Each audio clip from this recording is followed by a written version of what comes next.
परिचय इस्लाम के इतिहास में कई ऐसे अजीम नबी हैं जिनकी जिंदगी हमारे लिए सब्र, अल्लाह पर भरोसा और ईमान का बेहतरीन नमूना है। उन्हीं में से एक हैं हजरत आयूब अलैहिस्सलाम, जिन्हें अंग्रेजी में प्रॉफिट जॉब कहा जाता है। अल्लाह ताला ने कुरान में उनके सब्र और इस्तेकामत स्टेडफास्टनेस का जिक्र बड़े प्यार और इज्जत के साथ किया है। हजरत आयूब की जिंदगी ये सिखाती है कि चाहे इम्तिहान कितना भी बड़ा हो, एक मोमिन को हमेशा अल्लाह पर भरोसा रखना चाहिए और शुक्र व सब्र का दामन नहीं छोड़ना चाहिए। शुरुआती जिंदगी और नेमतें हजरत आयूब एक नेक और परहेजगार इंसान थे। अल्लाह ने उन्हें बहुत दौलत, जमीन, मवेशी, सेहतमंद औलाद और खुशहाल जिंदगी दी थी। उनके पास कई बाग बगीचे, अनगिनत भेड़-बकरियां, ऊंट और गायें थीं। उनके घर में बरकत थी और लोग उनकी दानशीलता और नेक व्यवहार की मिसाल देते थे। वो हमेशा अपने माल से गरीबों की मदद करते, मेहमानों की खातिरदारी करते और अल्लाह का शुक्र अदा करते। अल्लाह की दी हुई नेमतों के बावजूद वो कभी घमंड नहीं करते थे। यही वजह थी कि अल्लाह उन्हें बहुत पसंद करते थे। इम्तिहान की शुरुआत अल्लाह ने अपने बंदों को आजमाने के लिए कभी कभी बड़ी मुश्किलें भेजी हैं, ताकि उनकी सच्चाई और ईमान की पुख्तगी सामने आ सके। हजरत आयूब के साथ भी ऐसा ही हुआ। एक दिन अल्लाह की तरफ से इम्तिहान शुरू हुआ। धीरे धीरे उनकी सारी दौलत छिन गई, बाग सूख गए, जानवर मर गए, घर उजड़ गया। लेकिन हजरत आयूब ने कभी शिकायत नहीं की। उन्होंने सिर्फ इतना कहा, अल्लाह ने दिया था, उसी ने लिया है और वो जो करता है सबसे बेहतर करता है। औलाद का इम्तिहान माल दौलत के बाद अल्लाह ने उनकी औलाद का भी इम्तिहान लिया। उनके प्यारे बच्चे एक एक करके दुनिया से चले गए। यह किसी भी इंसान के लिए सबसे बड़ा दर्द होता है, लेकिन हजरत आयूब ने सब्र किया।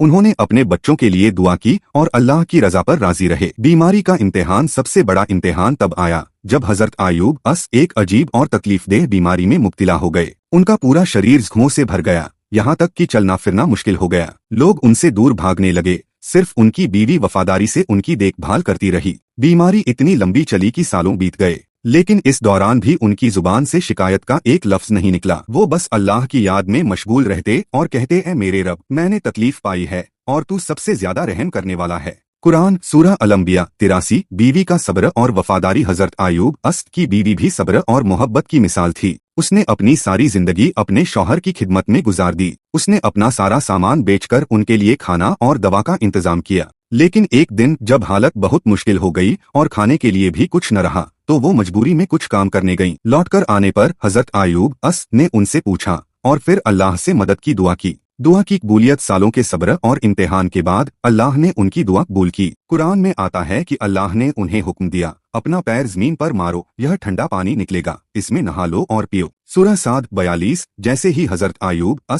ने ऐसा किया, उनकी सारी बीमारी दूर हो गई और वो पहले की तरह सेहतमंद हो गए। नेमतों की वापसी। अल्लाह ने न सिर्फ उनकी सेहत लौटा दी, बल्कि उन्हें दोगुनी दौलत, नए बाग बगीचे, मवेशी और औलाद अता की। उनकी बीवी को भी अल्लाह ने बरकत दी और उन्हें इज्जत व राहत की जिंदगी फिर से मिल गई। सब्र की मिसाल। हजरत आयूब की जिंदगी ये सिखाती है कि इंसान को मुश्किल वक्त में भी अल्लाह से उम्मीद नहीं तोड़नी चाहिए। सब्र, शुक्र और दुआ, यही मोमिन के असली हथियार हैं। कुरान में अल्लाह ने उनके बारे में कहा, हमने उन्हें सब्र करने वाला पाया, कितना अच्छा बंदा था, वो बार बार हमारी तरफ लौटता था। सूरह साद 44। सीख 1। माल और औलाद असल नेमत नहीं, सबसे बड़ी नेमत ईमान और अल्लाह की रजामंदी है। 2। मुसीबत में सब्र करना शिकायत से बेहतर है, दुआ और अल्लाह पर भरोसा। 3। अल्लाह का इम्तिहान हमेशा इंसान की क्षमता के मुताबिक होता है और सब्र का इनाम हमेशा बड़ा होता है। 4। बीवी का वफादार होना, मुश्किल वक्त में साथ देना ही असली मोहब्बत है।